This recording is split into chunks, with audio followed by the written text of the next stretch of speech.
नमस्कार, एनटिभी कोहलपुर समाचारमा स्वागत छ। म पुरुषोत्तम सापकोटा। सुरुमा प्रमुख समाचार। घर लिपोत गर्ने माटो खन्ने क्रममा ढिस्कोले पुरिएर कैलालीका 3 महिलाको मृत्यु, घाइते 2 को टिकापुर अस्पतालमा उपचार हुँदै। नेपालमा कोरोना भाइरस विरुद्धको पहिलो चरणको खोप अभियान आज सम्पन्न। नेपालमा कोरोना संक्रमण दर घटेर 100 मा सीमित। पश्चिम नवलपरासीको नारायणी नदीमा अवैध उत्खनन रोकिएन। नदीको धार नै परिवर्तन हुने भएपछि 1 दर्जन बढी गाउँ खतरामा। कृषि कानुनको विरुद्ध आन्दोलनरत भारतका किसानद्वारा आज देशभर चक्का जाम, दिउँसो 3 घण्टा सम्पूर्ण यातायात प्रभावित। र भैरहमा जारी भएको अन्डर 16 राष्ट्रिय क्रिकेट प्रतियोगिताको उपाधि न्यू होराइजन एकाडेमीको हातमा। फाइनलको सुपर ओभरमा धनगढी पराजित। समाचार अब विस्तारमा। कैलालीको जानकी गाउँपालिका 9 पूर्वी खैरी फाँटामा माटो खन्ने क्रममा ढिस्कोले पुरिएर 3 महिलाको मृत्यु भएको छ। घर लिपोतका लागि माटो लिन गएका खैरी फाँटाका 31 वर्षीय गङ्गा जयगढी, 20 वर्षीय भावना ओड र 17 वर्षीय धनसरी विकको घटनास्थलमै मृत्यु भएको प्रहरीले जनाएको छ। इलाका प्रहरी कार्यालय टिकापुरका प्रमुख मधुसूदन नेउपानेका अनुसार घटनामा परि माटो खन्न गएका 2 जना घाइते भएका छन्। घाइते हुनेमा काजल विक र अन्जु जयगढी रहेका छन्। घाइतेको टिकापुर अस्पतालमा उपचार भइरहेको छ। कैलाली तथा सुदूरपश्चिम प्रदेशका पहाडी जिल्लामा घर लिपोतका लागि आवश्यक माटो खन्ने क्रममा वर्षेनी महिलाहरूको ज्यान जोखिममा पर्ने गरेको छ। माटो खनेर खाल्डो भएको ठाउँ केही दिन अघि वर्षा भएका कारण गलेको कारण खन्न थाल्दा भत्किएको स्थानीयको भनाइ छ। नेपालमा आज 79 जना कोरोना संक्रमित थपिएका छन्। स्वास्थ्य तथा जनसङ्ख्या मन्त्रालयले थपिएका नयाँ संक्रमितसँगै नेपालमा कोरोना संक्रमितको संख्या 2,71,806 पुगेको छ। यो हालसम्म कोरोना भाइरस विरुद्धको खोप कोभिसिल्ड अहिलेसम्म 1,71,486 जनाले लगाएका छन्। माघ 14 गतेबाट पहिलो चरणमा प्राथमिकतामा परेका व्यक्तिलाई लगाउँदै आएको खोप आज सकिएको छ। सरकारले पेसाका आधारमा खोप लगाउने प्राथमिकता निर्धारण गरेको छ। दैनिक सेवा प्रवाह गर्दा सर्वसाधारणको भिडभाडमा रहेर काम गर्ने समूहलाई खोप दिनुपर्ने प्राथमिकतामा समावेश गरिएको हो। पहिलो चरणको खोप अभियान सकिएपछि अब पेसाका आधारमा जोखिम क्षेत्रमा काम गर्नेहरूको पहिचान गरिएको छ। पहिचान गरिएको समूहमा निजी क्षेत्रमा कार्यरत कर्मचारी पनि रहेका छन्। पहिलो चरणमा स्वास्थ्यकर्मी, त्रिभुवन विमानस्थलमा कार्यरत कर्मचारी, महिला स्वयंसेविका, एम्बुलेन्स चालक, सब वाहन चालक, वृद्धाश्रममा बस्ने र उनीहरूको स्याहारमा खटिने कर्मचारीलाई खोप लगाइएको छ। त्यस्तै जेलका कैदी र उनीहरूको सुरक्षामा खटिएका सुरक्षाकर्मीले पनि खोप लगाएका छन्। दोस्रो चरणमा अग्रपङ्क्तिमा खटिने प्रहरी, सेना, सशस्त्र प्रहरी, नगरपालिकाले नियुक्ति गरेको नगर प्रहरी, यातायात कर्मी, हवाई यातायातमा कार्यरत क्याबिन क्रू, एयरपोर्टमा कार्यरत कर्मचारी, बैंक, मालपोत, नापी, खानेपानी, विद्युत र सञ्चारमा कार्यरत कर्मचारीलाई खोप लगाउने सूची सरकारले तयार गरेको हो। स्वास्थ्य सेवा विभागले यस्ता कार्यालयमा कति कर्मचारी कार्यरत छन् भन्ने एकिन तथ्याङ्क सङ्कलन गरिरहेको छ। दोस्रो चरणको खोप लगाउने प्राथमिकताको सूचीमा 55 वर्ष उमेर समूहभन्दा माथिका नागरिकलाई पनि राखिएको छ। त्यस्तै 40 देखि 54 वर्ष उमेर समूहका दीर्घरोगी, वैदेशिक रोजगारबाट नेपाल फर्केका र नेपालमा रहेका शरणार्थी मध्ये दीर्घरोग भएकालाई खोप लगाउने प्राथमिकतामा राखिएको छ। भारत सरकारले अनुदान स्वरूप उपलब्ध गराएको 10 लाख डोजमा कम्तीमा 4 लाख डोज बचत रहेको मन्त्रालयले जनाएको छ। भारतको एक कम्पनीसँग 20 लाख डोज भ्याक्सिन खरिद गर्ने प्रक्रिया समेत अन्तिम चरणमा पुगेको छ भने कोभ्याक्स सुविधाबाट पहिलो चरणमा 22 लाख खोप आउने निश्चित भइसकेको मन्त्रालयले जनाएको छ। यस्तै चीन सरकारले पनि अनुदानमा 3 लाख डोज उपलब्ध गराउने घोषणा गरिसकेको छ। दोस्रो चरणमा खोप आउने निश्चित भएपछि पेसाका आधारमा खोप लगाउने समूहको पहिचानलाई तीव्रता दिएको स्वास्थ्य मन्त्रालयको स्रोतले जनाएको छ। Sadiksha Shah, NTV Kohalpur. Corona virus विरुद्धको दोस्रो चरणको खोप अभियानका लागि सरकारले तयारी गरेको छ। पहिलो चरणको अभियानमा देखिएको कमी कमजोरीलाई सुधार गर्दै आगामी अभियान सञ्चालन गर्ने सरकारको योजना छ। यसै सन्दर्भमा हामीले दोस्रो चरणको खोप अभियानलाई प्रभावकारी बनाउन के गर्नु पर्ला भनेर केही नागरिकलाई सोधेका छौँ। हेरौँ उनीहरूको भनाइ आजको आवाजमा।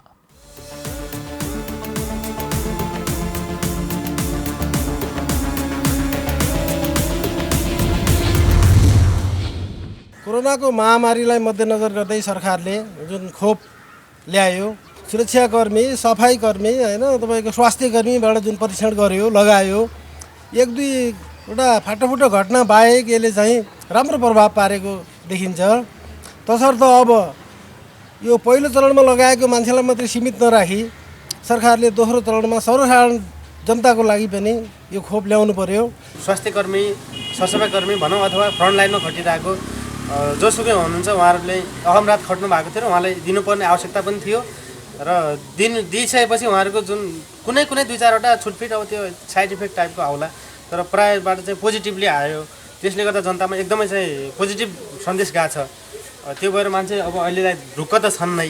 स्वास्थ्यकर्मी भन्दा पनि सुरुमा उसलाई स्थानीय स्तरमा नै अब जनताहरूलाई भनौँ न दिएको भए अझ राम्रो हुन्थ्यो। अहिले यो खोपले धेरै घटनाहरू घटेको छैन, एउटा दुईवटा मात्र घटना घट्यो।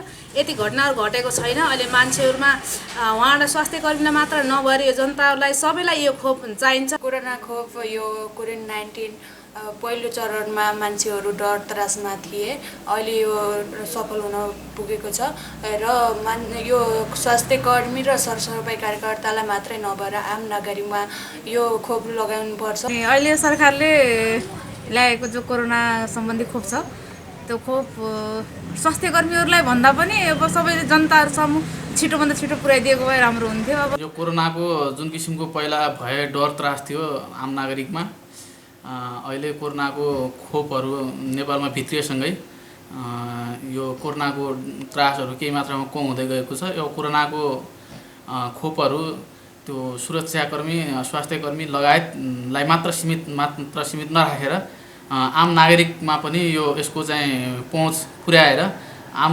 नागरिकलाई कोरोनाको त्रासबाट उन्मुक्ति दिनु अहिलेको अवस्थामा राम्रो मानिन्छ। यो कोरोना सम्बन्धी जुन खोपको अहिले चाहिँ सुरुवात भइरहेछ, नेपालमा पनि भ्याक्सिन दिने सुरु भइरहेछ। यसले चाहिँ एउटा स्वास्थ्यकर्मी, शिक्षक, आम पेसाकर्मी मात्रै नभएर यसले चाहिँ सर्वसाधारण गाउँठाउँका मान्छेहरूले पनि यसको सदुपयोग, यस भ्याक्सिन लिने चाहिँ एउटा वातावरण मिलोस्। जुन यो राज्यले अहिले दिइरहेको छ कोभिड-19 को खोप होइन, स्वास्थ्यकर्मीले अघिल्लो चरणमा लगाइसके त्यो यथावत मलाई पनि थाहा छ। दोस्रो चरणमा चाहिँ स्थानीय सरकारले कोर्डिनेट गरेर त्यहाँका जनताहरू अघिल्लो चरणमा त जसरी पनि दिइसक्यो त्यहाँ होइन, कोभिड-19 को भ्याक्सिन दिइसक्यो। दोस्रो चरणमा के हुनु पर्यो भने चाहिँ जनताभन्दा पनि दोस्रो चरणमा शिक्षकलाई लगाउनु आवश्यक छ।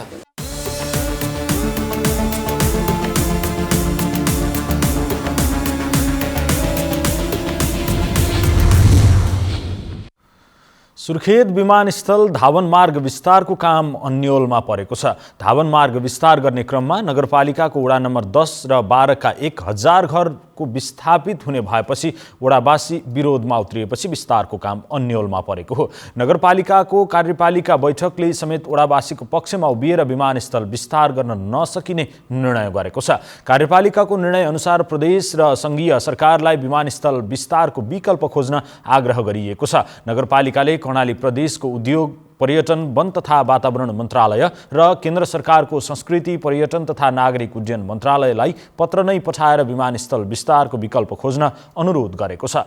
नगरपालिका नै विमानस्थल विस्तारको विपक्षमा उभिएपछि सुर्खेत विमानस्थल विस्तार अन्योलमा परेको हो। कर्णाली प्रदेश सरकारका प्रवक्ता एवं भूमि व्यवस्था, कृषि तथा सहकारी मन्त्री विमला केसीले प्रदेशको आवश्यकता अनुसार सङ्घ सरकारसँग मिलेर धावन मार्ग विस्तारको योजना ल्याएको बताउँदै प्रभावित तथा नगरपालिका विपक्षमा उभिएपछि अन्य विकल्पबारे छलफल चलाउने बताउनुभयो। सुर्खेत विमानस्थलको धावन मार्ग विस्तारका लागि कर्णाली प्रदेशले 50 करोड र संघीय सरकारले 51 करोड बजेट छुट्याएको छ। समाचारको क्रम जारी नै छ। अहिलेलाई एकैछिनको विश्राम।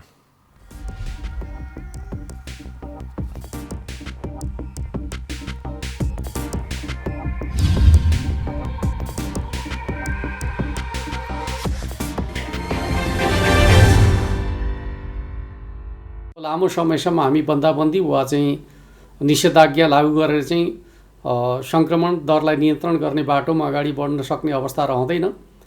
आवश्यकता अनुसार हामी एरिया बन्दी गरेर चाहिँ ट्रेसिङको काम अगाडि बढाउनेछौँ। अन्यथा हामी आर्थिक क्रियाकलाप सँगसँगै महामारी विरुद्धको लडाइँ अगाडि बढाउनु पर्नेछ। त्यस अर्थमा सम्पूर्ण दाजुभाइ दिदीबहिनीहरूले सकेसम्म चाहिँ आवश्यकताभन्दा बढी गतिविधि मुभमेन्टहरू नगर्नका लागि म अनुरोध गर्न चाहन्छु। घर बाहिर निक्लनु पर्दाखेरि अनिवार्य रूपमा स्वास्थ्य सुरक्षा मापदण्ड प्रयोग गर्ने, मास्क लगाउने र कुनै पनि वस्तुलाई छोइसकेपछि, सार्वजनिक स्थानका वस्तुहरूलाई छोइसकेपछि सेनिटाइज गर्ने वा चाहिँ साबुन पानीले हात धुने जस्ता मापदण्डहरू प्रयोग गर्ने र एक अर्को व्यक्तिबाट चाहिँ निश्चित दूरी बनाएर चाहिँ संवाद गर्ने खालको तरिका प्रयोग गर्यो भने यो महामारी विरुद्ध हामी आफूलाई सुरक्षित गर्न सक्छौँ। त्यो दिशामा सम्पूर्ण दाजुभाइ दिदीबहिनीहरूको सहयोग हुनेछ भन्ने विश्वास र अपेक्षाका साथ म हार्दिक अनुरोध गर्न चाहन्छु। जनचेतनाका लागि लुम्बिनी प्रदेश सरकार मुख्यमन्त्री तथा मन्त्री परिषदको कार्यालय रूपन्देही। विश्रामपछि समाचारमा पुनः स्वागत छ। अब बाँकी समाचार। कर्णाली प्रदेश अन्तर्गत सल्यानको कुपिण्डे ताल अहिले पर्यटकको रोजाइमा परेको छ। सरकारले सूचीकृत गरेको 100 पर्यटकीय गन्तव्यमा समावेश कुपिण्डे ताल अवलोकनका लागि आन्तरिक तथा बाह्य पर्यटक आउने क्रम बढेको हो। कोरोना भाइरस नियन्त्रण गर्न नेपाल सरकारले चैत 11 गतेदेखि बन्दाबन्दी घोषणा गरेपछि सुनसान बनेका पर्यटकीय स्थल अहिले बिस्तारै तङ्ग्रिन थालेका छन्। कोरोना भाइरसबाट बच्न गरिएको बन्दाबन्दी खुकुल्लो भएसँगै सल्यानको पर्यटकीय स्थल कुपिण्डे तालमा आन्तरिक र बाह्य पर्यटकको चहल पहल बढेको छ। निलो पानीले भरिभराउ, वरिपरि मिलेको पहाड, हरियो जंगल र बीचमा आकाश चाहिँ उत्तर दक्षिण फैलिएको ताल घुम्न आउने पर्यटकलाई तालको सुन्दरताले मोहित बनाउँछ। पर्यटकको लागि चाहिँ एकदमै राम्रो ठाउँ छ यो। यहाँको व्यवस्थापनले चाहिँ राम्रोसँग चाहिँ अब अलिकति राम्रोसँग व्यवस्थापन गरेर राम्रोसँग पर्यटक लागि चाहिँ अलिकति हिसाबले होइन पर्यटकलाई तान्ने लिएर आउने हिसाबले चाहिँ राम्रोसँग व्यवस्थापनले मिलाइदियो भनेदेखि चाहिँ राम्रो होला जस्तो छ। एकदमै राम्रो छ, सफा भने दृश्यहरू, यो दृश्य हेर्नलाई चाहिँ सबैजनालाई चाहिँ अति लोभ लाग्दो दृश्य छ। म चाहिँ पहिलोचोटि आएको हो यहाँ। सरकारले 100 पर्यटकीय गन्तव्यका रूपमा सूचीकृत गरेको कुपिण्डे तालले प्राकृतिक रूपमा मनैलो भ्याउँछ, तर यसको पूर्वाधार विकास गरी थप आकर्षक बनाउन पहल भएको छैन। पर्यटकीय क्षेत्र वरपरको सरसफाई, संरक्षण आदि काम हुनुपर्ने यहाँ घुम्न आउने पर्यटकको भनाइ छ। यति राम्रो ताल छ, यति राम्रो सुन्दर ठाउँ छ यहाँ। यो ताललाई एकदम फोहोरको व्यवस्थापन गर्दाखेरि राम्रो होला। समुद्री सतहदेखि 1120 उचाइमा रहेको कुपिण्डे ताल 23.53 हेक्टर क्षेत्रफलमा फैलिएको छ। ताल 12 महिना सफा देख्न सकिन्छ। ताल वरिपरि घना जंगल भए पनि तालमा पात पतिङ्गर खसेपछि पानीको बहावले पात पतिङ्गरलाई किनारा लगाउँछ। सल्यानको सदरमुकाम खलङ्गाबाट 1 घण्टामै पुग्न सकिने कुपिण्डे तालको संरक्षण, सम्वर्धन र प्रचार प्रसार गरी आन्तरिक र बाह्य पर्यटनको प्रवर्धन गरी आर्थिक आम्दानी गर्न सकिने सम्भावना रहेको छ। यसका लागि तीनै तहका सरकारले बेलैमा सोच्ने कि एनटिभी कोहलपुरका लागि प्रतीक इच्छुक शर्मा, सल्यान। वैज्ञानिक वनका नाममा अवैध रूपमा फडानी भइरहेको भन्दै सरकारले गत जेठ महिनादेखि वन पैदावारको उपभोग गर्न बन्द गर्नुपर्ने निर्णय गरेको थियो। यही निर्णयले अहिलेसम्म उपभोक्ताहरू वनबाट आवश्यक काठ, दाउरा र स्याउलाहरू उपभोग गर्न पाइरहेका छैनन्। कैलालीमा 92वटा वैज्ञानिक वन रहेका छन्। 309 सामुदायिक वन, 2 साझेदारी वन र 1 कबुलियती वन रहेको छ। तर अहिले कुनै पनि वनबाट उपभोक्ताहरूले काठदाउरा उपभोग गर्न पाइरहेका छैनन्, जसका कारण वनमा चोरी निकासीका घटनाहरू बढ्दै गइरहेको कैलालीको धनगढी उपमहानगरपालिकामा रहेको शिवपुरी सामुदायिक वनका सचिव लक्ष्मण दत्त विष्टले बताउनु भएको छ। चोरी निकासीको अवस्था धेरै छ।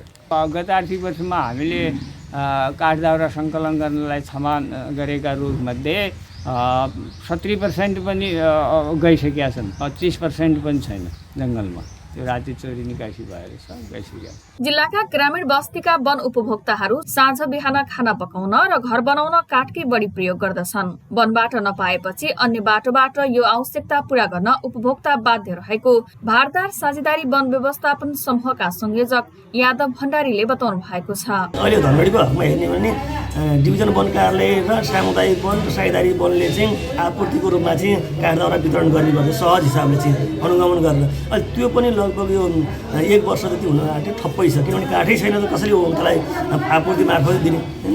धनगढी उपमहानगरपालिका 4 की उपभोक्ता मीना पनेरू गुणस्तर कम हुँदै गइरहेको घाटगद्दीको काठ उपभोक्ताले प्रयोग गर्न पाउनुपर्ने माग गर्नुहुन्छ। त्यो वैज्ञानिक वन पनि सरकारबाट खारिज भइसक्दा पनि त्यसको घाट गतिको काठ उपभोक्ताले पाउनुपर्ने कसैले पाएको छैन। अनि त्यो नपाएपछि राज्यलाई पनि घाटा अनि उपभोक्तालाई पनि घाटा। काठ पाउला भनेर हेरे छन्, 2-3 वर्ष भयो जताततै जुन ठाउँमा पनि काठ सडेको अवस्था छ। सबैलाई काठको लागि आपत नहोस् र यो छिटो यसको काम होस् भन्न चाहन्छु। डिभिजन वन कार्यालय कैलालीका प्रमुख रामचन्द्र कडेलले सरकारको पछिल्लो निर्णय अनुसार जिल्लामा रहेका सामुदायिक र साझेदारी वनका उपभोक्ताहरूले काठ पाउने भएका छन्, तर वैज्ञानिक वन घोषणा भएका ठाउँमा अझै काठ बिक्री वितरणको निर्णय नभएको बताउनु भएको छ। निर्मला खडायत, नेपाल टेलिभिजन, सुदूरपश्चिम प्रदेश, कैलाली। पश्चिम नवलपरासीको नारायणी नदीबाट नदीजन्य पदार्थको अवैध उत्खनन भइरहेको छ। नारायणी नदीको गण्डक बाँधदेखि तल्लो क्षेत्रबाट ढुङ्गा, बालुवा लगायतका नदीजन्य सामग्रीको चोरी निकासी बढेपछि नारायणी नदीले धार नै परिवर्तन गर्ने जोखिम पनि बढेको छ।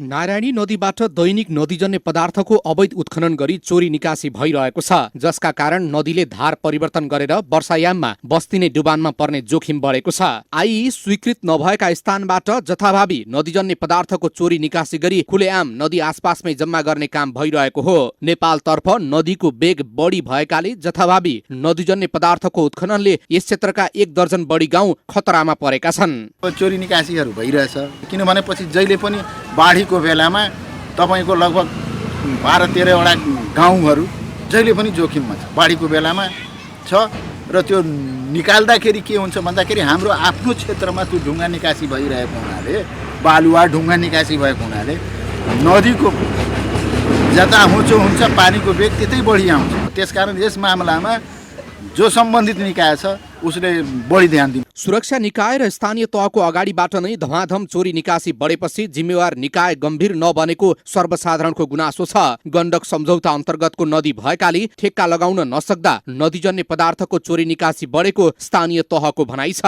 हामी जनप्रतिनिधिले जतिसुकै प्रयास गरे पनि त्यसलाई पूर्ण रूपमा रोक्न समर्थ भएका छैनौँ। यसको मुख्य कारण के रहेछ भने यो नारायणी नदी 2 देशबीचको सीमा नदीमा हामीले टेन्डर प्रक्रियाबाट त्यसको राजस्व सङ्कलन गर्ने हामीसँग कानुनी वैधता छैन। नदीजन्य पदार्थको चोरी निकासीका कारण बस्ती मात्रै जोखिममा परेको छैन, सरकारले पाउने राजस्व पनि गुमिरहेको छ। पछिल्लो पटक जिल्ला समन्वय समितिले नदीको एक खण्डमा अमानतको आधारमा नदीजन्य पदार्थ निकाल्ने स्वीकृति प्रदान गरेको र रोयल्टी सङ्कलन गर्न स्थानीय तहलाई जिम्मा दिएको बताए पनि जथाभावी नदी दोहन हुने क्रम रोकिएको छैन। विकास अधिकारी, नेपाल टेलिभिजन, लुम्बिनी प्रदेश, पश्चिम नवलपरासी। कपिलवस्तुको जवाभारी स्थित महालक्ष्मी सुगर मिल 3 वर्ष अगाडि सर्लाइ सरेपछि किसानहरूले उत्पादन गरेको उखु स्थानीय भेली उद्योगमा सस्तो मूल्यमा बिक्री गर्न बाध्य भएका छन्। मिल सञ्चालक उखु किसान बीच रकम भुक्तानीको विषयमा विगतमा पटक पटक विवाद भएपछि मिल सर्लाइ पुगेपछि किसानले सस्तो मूल्यमा भेली उद्योगमा बिक्री गर्न बाध्य भएका हुन्। कपिलवस्तुको पश्चिम दक्षिणका अधिकांश किसानको वर्षभरिको जीविका चलाउने माध्यम उखु भएकाले नगद पाउने भएपछि क्रसरमा प्रति क्विन्टल 400 देखि 450 रुपियाँमा बिक्री गरेको किसानहरूको भनाइ छ। सिँचाइ सुविधाको अभावमा विगतका वर्षमा झण्डै 5000 हेक्टर क्षेत्रफलमा उखु खेती गरेका कपिलवस्तुका किसानले उखुको उचित मूल्य पाउन छाडेपछि 4500 हेक्टर हाराहारीमा रहेको कृषि ज्ञान केन्द्रले जनाएको छ। समाचारको क्रम जारी नै छ, अहिलेलाई एकैछिनको विश्राम।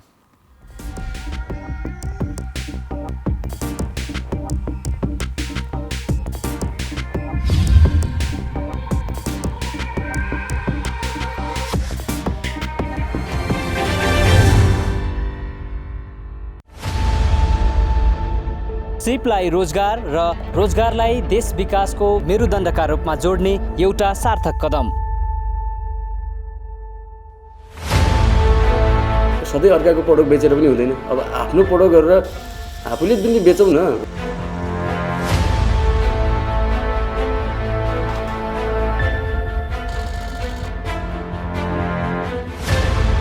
अरब र खाडीतिर होइन, नेपालकै आफ्ना बाँझा भूमि र झाडीतिर लागौँ। जीवन यही छ। व्यवसाय गर्दाखेरि त अब चुनौतीहरू त अब धेरै छन् नि। हामीले आफ्नो उत्पादनलाई विविधीकरण गर्न सकेनौँ क्या, हामीले बायो प्रोडक्टतिर ध्यान दिएनौँ।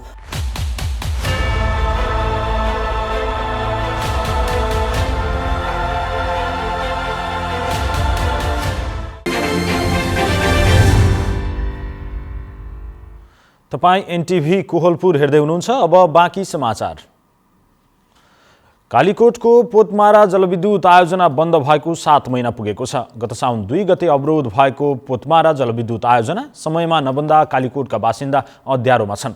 वर्षामा आएको बाढी र पहिरोले आयोजनामा क्षति पुर्याएको थियो। मर्मत गर्न कालीकोट वितरण केन्द्रले ढिलासुस्ती गर्दा 7 महिनासम्म बत्ती बोल्न सकेको छैन।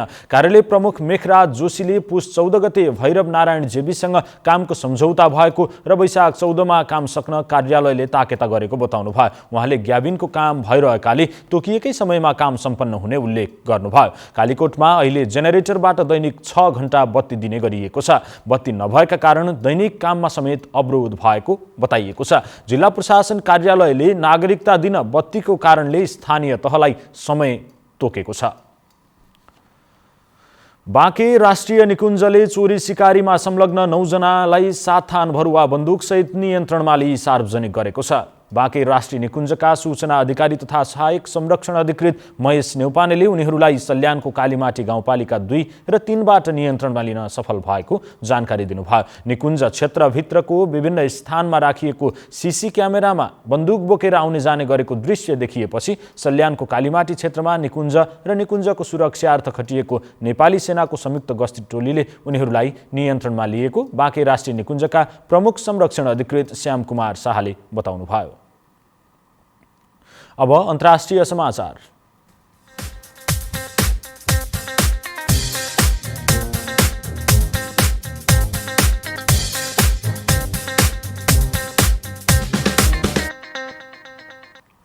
आन्दोलनरत किसानहरूले कृषि कानुनको विरोधमा आज भारतभर चक्काजाम गरेका छन्। भारत सरकारले 5 महिना अघि ल्याएको 3वटा किसान फिर्ता लिनुपर्ने कृषि कानुन फिर्ता लिनुपर्ने माग गर्दै किसानहरूले आज मध्याह्न 12 देखि 3 बजेसम्म देशव्यापी चक्काजाम गरेका हुन्। भारतका सबै राजमार्ग र सडकमा सवारी साधन चल्न रोक लगाइएको थियो। भारत सरकारले गत सेप्टेम्बरमा ल्याएको 3वटा कृषि कानुनको विरोधमा विगत 5 महिनादेखि विशेष गरी पन्जाब, हरियाणा, उत्तर प्रदेश, राजस्थान, महाराष्ट्र, पश्चिम बङ्गाल राज्यका किसानहरू आन्दोलित भएका छन्। आन्दोलनलाई भारतभरका 40 भन्दा बढी किसान संगठनहरूको समर्थन रहेको छ। विपक्षी दलहरूले समेत आन्दोलनको समर्थन गर्दै आएका छन्। सरकारले भने नयाँ कानुनले किसानहरूको आम्दानी बढाउने र समग्र कृषि क्षेत्रमा व्यापक सुधार हुने दाबी गरिरहेको छ। आन्दोलनरत किसान संगठन र सरकारबीच 11 पटकसम्म वार्ता भए पनि निकास निस्किएको छैन। अब आर्थिक समाचार।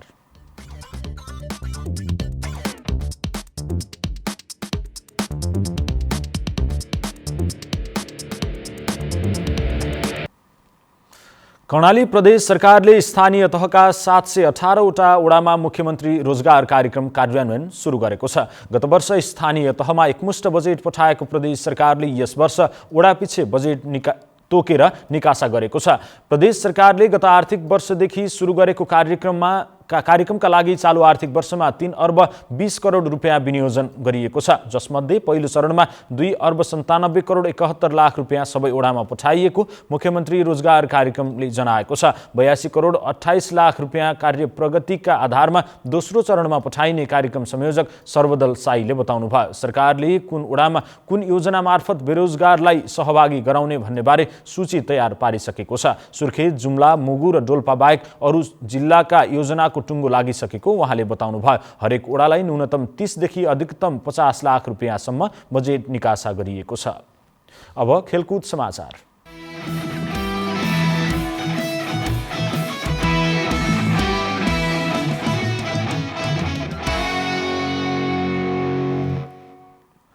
भैरवामा सम्पन्न तेस्रो खड्गप्रसाद गौचन मेमोरियल अन्डर 16 राष्ट्रिय क्रिकेट प्रतियोगिताको उपाधि न्यू होराइजन क्रिकेट एकाडेमीले जितेको छ।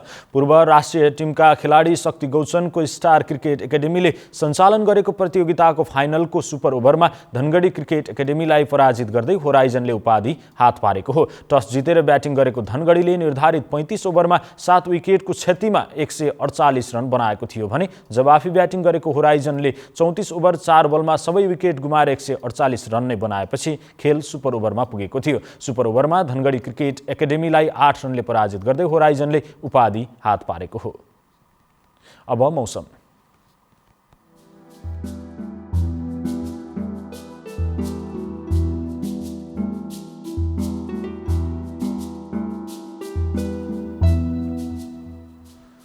आज सुदूरपश्चिम र कर्णाली प्रदेशमा आंशिक बदली रही बाँकी प्रदेशका भूभागमा आंशिकदेखि सामान्य बदली रह्यो भने देशका उच्च पहाडी र हिमाली भूभागमा केही स्थानमा हल्कादेखि मध्यम हिमपात भएको छ। आज राति देशका पहाडी भूभागमा आंशिकदेखि सामान्य बदली रहने मौसम पूर्वानुमान महाशाखाले जनाएको छ। अब मौसम सम्बन्धी थप विवरण।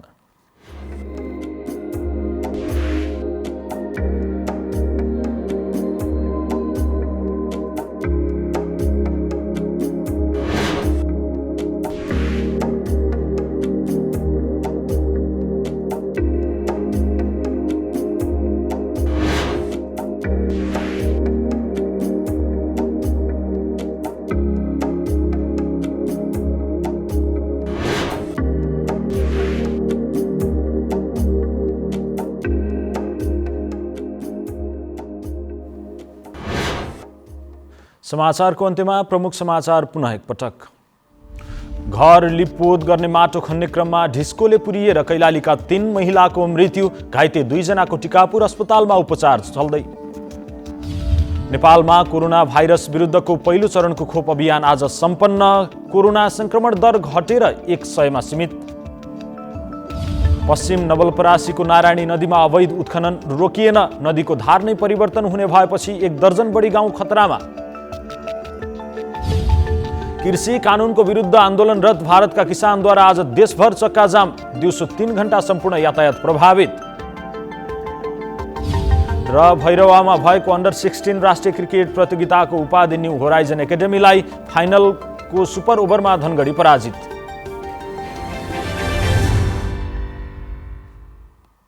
हवस् त अहिलेलाई समाचारको सिलसिला यति नै, बिदा दिनुहोस्, नमस्कार।